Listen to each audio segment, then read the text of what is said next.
Hi guys, okay, so this reading is for Sagittarius risings. So we're going to do your November astrology forecast as well as a tarot reading. Astrology is specifically going to be for Sagittarius risings, but if you feel called to this video, if you're a sun, moon, or even Venus or North Node or whatever, then that's fine. You can watch this video. If it resonates, that's great. But just so you know, the astrology is going to be specific for Sagittarius rising. Mainly just the moon cycles, and then there's a Mars cazimi happening, which I'll explain. So for you guys, Sagittarius risings, this new moon in Scorpio is happening in your 12th house of mental health, subconscious, and spirituality. So the 12th house is like Pisces. So if you think of a Pisces, if you're familiar with that energy, it's very spiritual, it's very evolved. It's like has to do with like your subconscious, like your mental health, the behind the scenes. You're definitely getting a glow up in that area. I don't know if you felt pretty like down recently, and then eclipse season, the new moon eclipse had to do with friends and social groups and community. So I don't know if there was a lot of letting go within your friendships. I just saw 222, so I've been seeing 222, that's a sign for you. And then the full moon was in your 6th house of health, wellness, and daily routines, possibly like daily work and pets. So there is definitely a lot of huge changes in those areas of your life, especially the full moon eclipse in Taurus was an ending of a huge cycle in that area of your chart: health, wellness, daily routines, work, and pet. I feel like you probably had a really hard time with friends and social groups and community and stuff like that. There was like a lot of letting go because that was with the South Node. So there was a lot of releasing and then like new beginnings in that area. So yeah, with the new moon in Scorpio happening on November 13th, it's happening in your 12th house, like I said. And then 4 days later, on the 17th, there's a Mars cazimi. That means that Mars is in conjunction with the sun in Scorpio. Because the sun is in Scorpio because we're in Scorpio season, and Mars is coming and it's getting energized by the sun. And Mars is already like the action taking, energetic, like Aries is ruled by Mars, so that's very like go go go, like, you know, how you take action. That's, you know, what your Mars is in your birth chart. That being in conjunction with the sun is just like, it's like so much energy, and it's like, especially right after a new moon, it's like this new beginning. November 27th, we have a full moon in Gemini, and that's happening in your 7th house of committed partnerships and romantic relationships. So relationships, whether it's like, it's a little bit more than friends, but definitely like this is where our romantic relationships, that's mainly how people experience this energy, especially like bigger transits like full moons and stuff. So you can be really like the moon will be shining light. Like with the new moon, there's like a new beginning, a new cycle.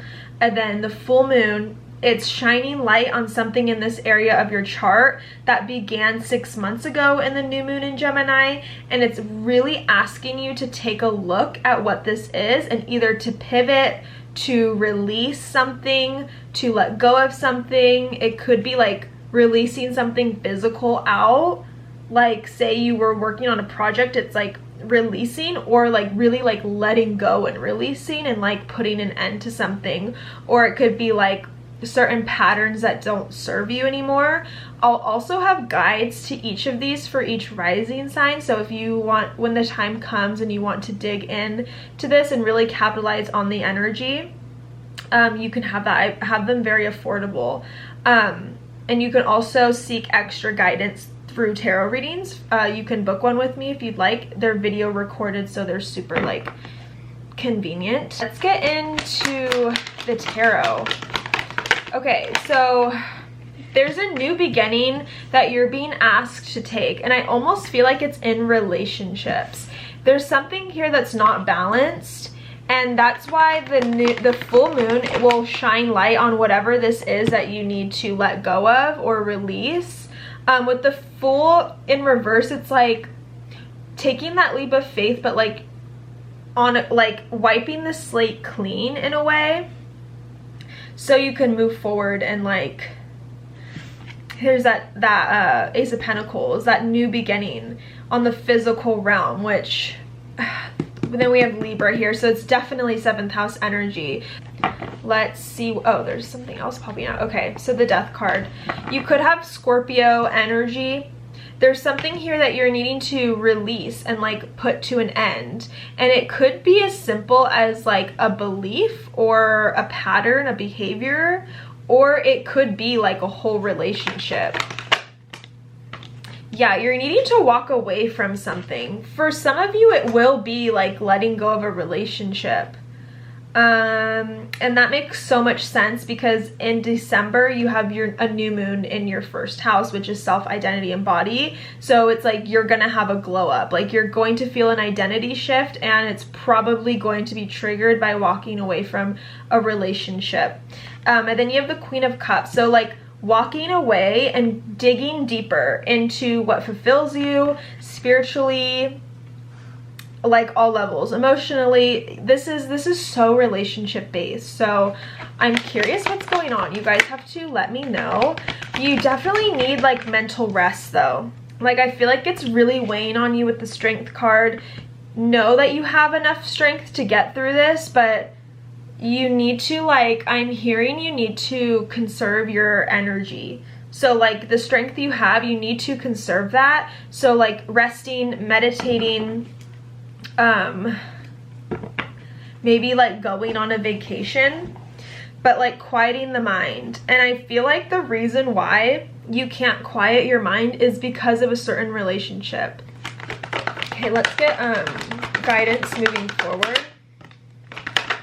You, like, I'm picking up Scorpio energy or like Pisces energy, very like spiritual and psychic energy.